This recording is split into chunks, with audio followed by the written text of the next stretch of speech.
कहानी की शुरुआत होती है जूइश लोगों के एक रिचुअल से, जहाँ पर एक ऐसा रिचुअल किया जाता है जो कि काफ़ी लोगों के लिए एक मुश्किल की घड़ी बन जाती है।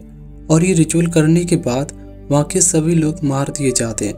ये रिचुअल इतना खतरनाक होता है कि इसमें एक शैतान को जिंदा किया जाता है और वो शैतान ही इन सभी को मार देता है। लेकिन इन सभी लोगों ने उस शैतान को खुद की मौत के लिए जिंदा नहीं किया था, बल्कि उसे अपने प्रोटेक्शन के लिए जिंदा किया था। क्योंकि इनके रिचुअल में माना जाता है कि अगर इस शैतान को जिंदा कर लिया जाए तो वो हमेशा इनकी रक्षा करता है।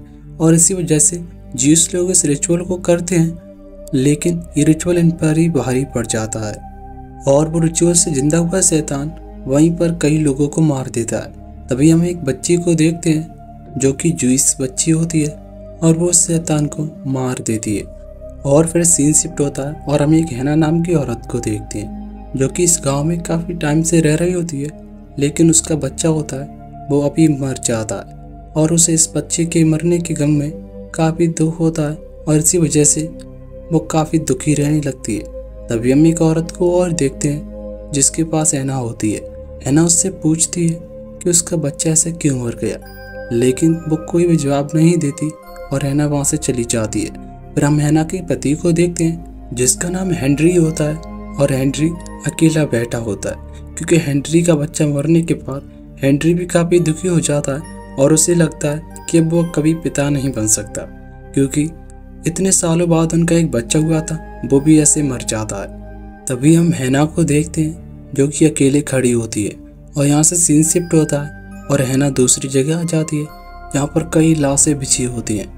हैना को कुछ भी समझ नहीं आता कि ये कौन सी जगह है और उसके पास एक किताब लेके आता है हेनरी। हेनरी हैना को हर रोज़ किताब लेकर दिया करता था, लेकिन ये किताब काफ़ी वैसी होती हैं जो कि लड़कियां नहीं पढ़ सकती क्योंकि इसमें काला जादू और रिचुअल के बारे में लिखा होता है। और इस किताब को हेनरी अपने पिता रीड से लेकर आता है, लेकिन उन्हें ये बात पता नहीं होता हेनरी ये किताबें अपनी वाइफ के लिए ले जाता है क्योंकि ये किताबें लेडीज नहीं पढ़ सकती। इसी वजह से हेनरी के पिता इस पे काफी गुस्सा होंगे। हैना इस किताब को रोज पढ़ा करती थी और उसमें से रिचुअल और कुछ जादुई की चीजों को सीखा करती थी। हैना को काफी टाइम हो जाता है, लेकिन अभी भी उसके पास कोई भी बच्चा नहीं होता। तभी हम हैना की सिस्टर और हैना को एक साथ देखते हैं जो कि पानी में नहा रहे होते हैं। तभी हैना की सिस्टर कहती है कि उसकी शादी होने वाली है और तभी हैना को कुछ दिखता है। हैना जंगल की तरफ जाती है और वो देखती है कि वहाँ पर कुछ लोग होते हैं जो कुछ लाशों को शायद जिंदा कर रहे होते हैं। लेकिन वहाँ का एक इंसान हैना और उसकी सिस्टर को देख लेता है और वो उसके पीछे पड़ जाता है। फिर हम कुछ देर बाद हैना और उसके गांव के सभी लोगों को देखते हैं, लेकिन वहाँ का माहौल कुछ ही देर में बदल जाता है क्योंकि वो लोग आ जाते हैं और उनके हाथ में एक बच्ची होती है जो काफ़ी बीमार होती है और वो उनके सामने उस बच्ची को रख देते हैं और उनके सामने एक शर्त रखते हैं कि अगर इस बच्ची को तुम लोगों ने जिंदा नहीं किया तो वो सभी लोगों को मार देगा। लेकिन वो लोग काफ़ी डरे होते हैं। अब जूइश लोग कहते हैं कि वो बच्ची को कैसे जिंदा कर पाएंगे, लेकिन वो कहता है मुझे कुछ नहीं पता, इस बच्ची को तुम्हें जिंदा करना ही होगा। तभी हेनरी के पिता कहते हैं कि हम अपनी कोशिश करके देखेंगे, क्या पता बच्ची जिंदा हो जाए, लेकिन पूरी गारंटी नहीं दे सकते कि बच्ची बच ही जाएगी। लेकिन वो कहता है अगर मेरी बेटी मर गई तो मैं तुम सभी को मार दूंगा।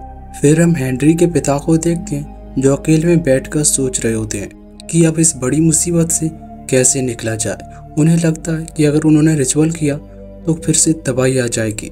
लेकिन तभी हैना आती है और वो कहती है ये सभी रिचुअल को मैं करूँगी। लेकिन तभी सभी लोग शॉक हो जाते हैं कि उस रिचुअल को करने के लिए हैना को कैसे पता। लेकिन तभी वो बताती है कि मैंने ये सब किताब में पढ़ा है। और तभी उसके पिता कहते हैं ये रिचुअल तुम कर तो लोगी, लेकिन उस पुतले में जान कैसे डालोगी। अब हेनरी के पिता भी कहते हैं कि अगर तुम्हें करना है तो ये रिचुअल को कर सकती हो, लेकिन इसमें काफ़ी खतरा होता है।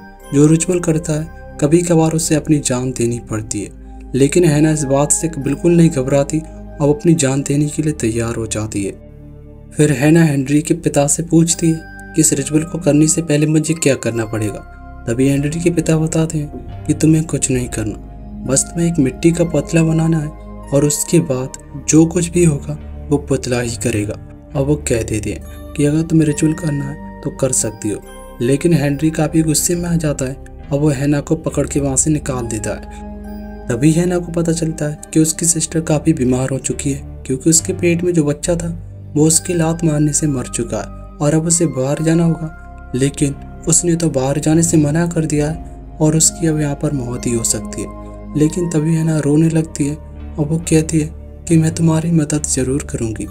तभी हम हैना को देखते हैं जो कि एक जंगल में होती है।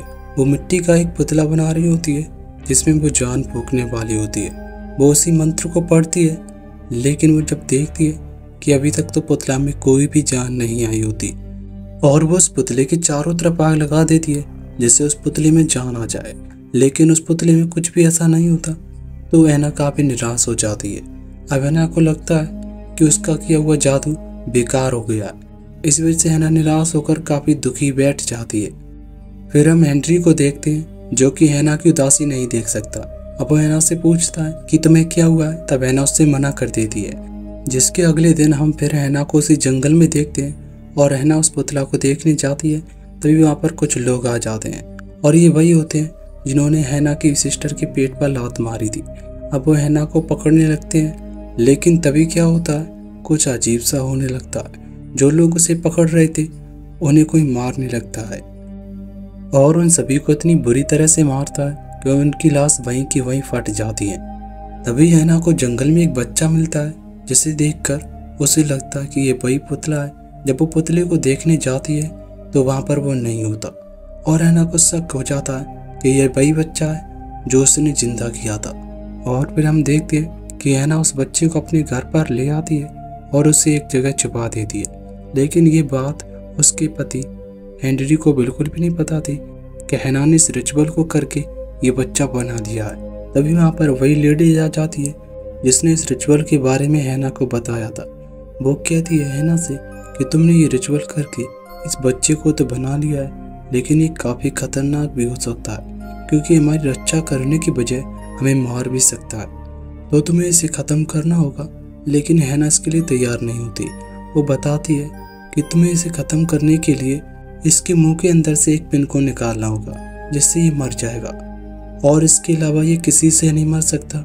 इस बात को सुनने के बाद हैना काफ़ी सोच में पड़ जाती है और उसे लगने लगता है कि अब ये काफ़ी बड़ी मुसीबत में फंस चुकी है। तभी हम हैना को एक ऐसी जगह देखते हैं जहाँ पर उसने वो डॉल को छुपा कर रख दिया था जिससे हैना ने उस बच्चे को बनाया था।